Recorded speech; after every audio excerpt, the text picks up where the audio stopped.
తిక్కవరపు రమణారెడ్డి గారు ఈ పేరు వినటానికే ఎంతో హాయిగా ఉంది, ఆనందంగా ఉంది, ఆహ్లాదంగా ఉంది. ఒక మాటలో చెప్పాలంటే నవ్వు పుట్టించే విధంగా ఉంది.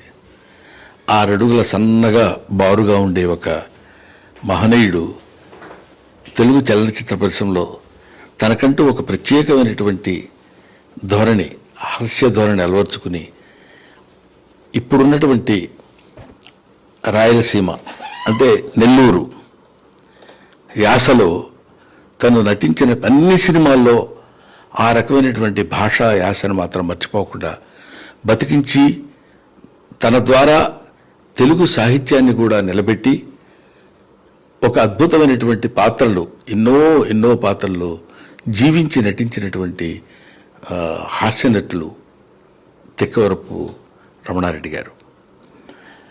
చాలామంది కమెడియన్స్ అనగానే, హాస్యనటులు అనగానే ఎప్పుడు కోతుల్లో ఎగురుతుంటారు, ఏదేదో మాట్లాడుతుంటారు, ఏదో జోకులు వేస్తుంటారు. ఎప్పుడు అలా నన్ను కూడా చాలామంది అడుగుతారు, ఏంటంటే మీరు విడిగా అంత సీరియస్గా ఉంటారు, సినిమాల్లో కామెడీ చేస్తారు కదా అని.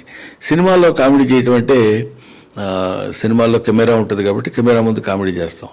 అదే you are husband to your wife, you are son to your father, you are friend to your friend, you are comedian to the camera. అంతే అక్కడ మనం చేసేటువంటిది. ఎంతో ఇది పాయింట్ ఎందుకు చెప్తున్నానంటే, ఎంతో విద్వత్తు కలిగినటువంటి వ్యక్తి, బాగా చదువుకున్నటువంటి వ్యక్తి, ఎంతో అవగాహన ఉన్నటువంటి వ్యక్తి, తన యొక్క ప్రొఫెషన్ వృత్తి ఎడల గౌరవ ప్రపత్తులు ఉన్నటువంటి వ్యక్తి రమణారెడ్డి గారు. అది మీకు ఎలా తెలుసండి, మీరు ఆయనతో పాటు యాక్ట్ చేశారా అని మీరు అడగొచ్చు. గాంధీ గారి గురించి మనం మాట్లాడుకుంటాం, గాంధీ మన పర్సనల్ ఫ్రెండ్ అయి ఉండాల్సిన అవసరం లేదు.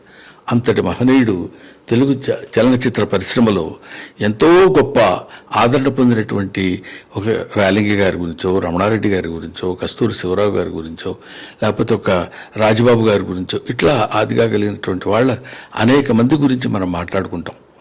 వీళ్ళందరూ మనకి పర్సనల్గా తెలిసి ఉండాల్సిన పని లేదు. వాళ్ళ ఖ్యాతి అవన్నీ సహజసిద్ధమైనటువంటి పువ్వులు, వాటి ద్వారా విస్తరించినటువంటి అద్భుతమైనటువంటి సువాసన తెలుగు చలనచిత్ర పరిశ్రమతో నిండి ఉన్నది. కాబట్టి అది ఆస్వాదించిన వాడిగా నేను ఆయన గురించి మాట్లాడేటువంటి అదృష్టం, ఇదేదో మామూలుగా చెప్పేది కాదు, నిజంగా ఆయన గురించి మాట్లాడటం అనేది ఒక హాస్యనటుడిగా నా అదృష్టం కింద నేను భావిస్తూ, అటువంటి వాళ్ళ జీవిత చరిత్రని మనకి అందించాలి అనేటువంటి ఆలోచన, అది అందరికీ తెలియపరచాలి అనే ఆలోచన ఒక యువకుడు మూవీ వాల్యూమ్ యూట్యూబ్ ఛానల్ సృష్టికర్త జిలాన్, అతని ద్వారా ఇలాంటి ప్రయత్నాలు జరగడమే చాలా గొప్ప విషయం.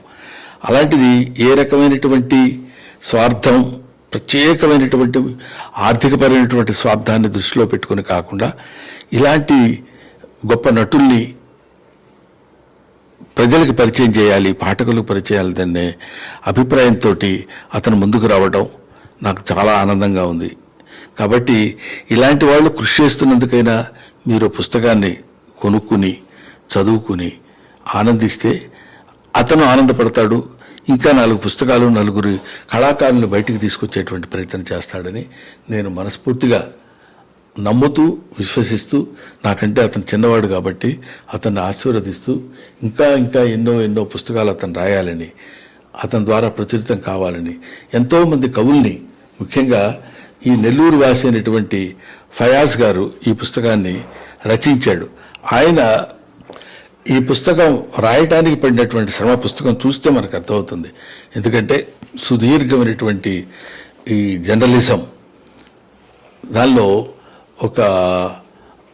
ఆ ప్రయాణం చేసినటువంటి వ్యక్తిగా తన అనుభవ సారాన్ని ఇంకా ఎన్నో పుస్తకాలకు అందించగలడు. అందించేటువంటి శక్తి భగవంతుడు ఆయనకి ఇవ్వాలని నేను మనస్ఫూర్తిగా కోరుకుంటూ, I wish all the best my dears. I wish once again ఇంకా మీ దగ్గర నుంచి చాలా మంచి పుస్తకాలు రావాలని కోరుకుంటున్నాను mister Jilan and Fayaz. Thank you very much.